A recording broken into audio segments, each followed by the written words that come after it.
रुपया पैसा नहार चाहिए हमरा बस राउर दुलार चाहिए।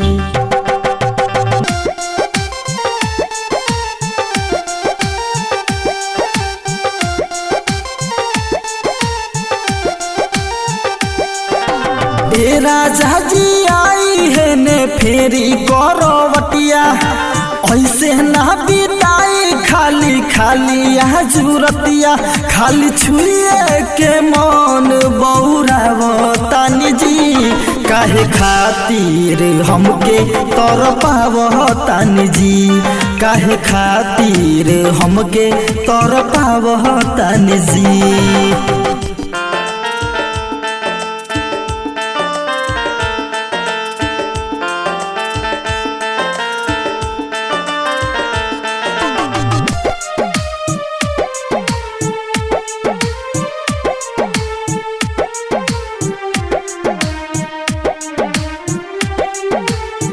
भइल कौन गलती जे सुततानी हट के आई है ने राजा तनी धइली लपट के।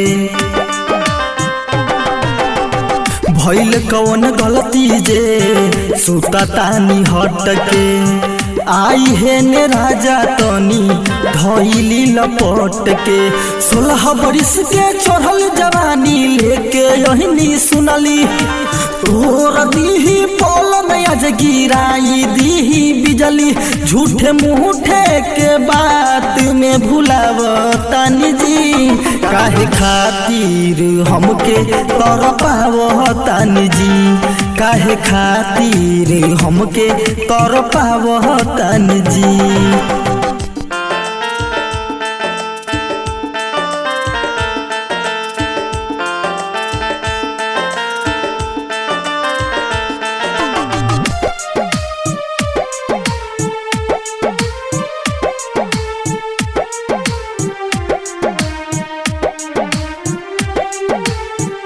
बिगी रविंदर चोली खोली ना लजाई कके दर्शन जाइब सब गम भुलाई।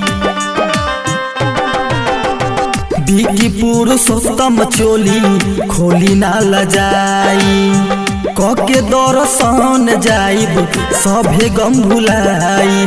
चंदन राजा पीरा हर झार द सब खुमारी एक इशारा पर तोहरा हम खोल दे आज सारी रउआ हमरो मिजाज जहुआ बतानी जी काहे खातिर हमके तरपावतानी जी काहे खातिर हमके तरपावतानी जी। आई ना चीख ली।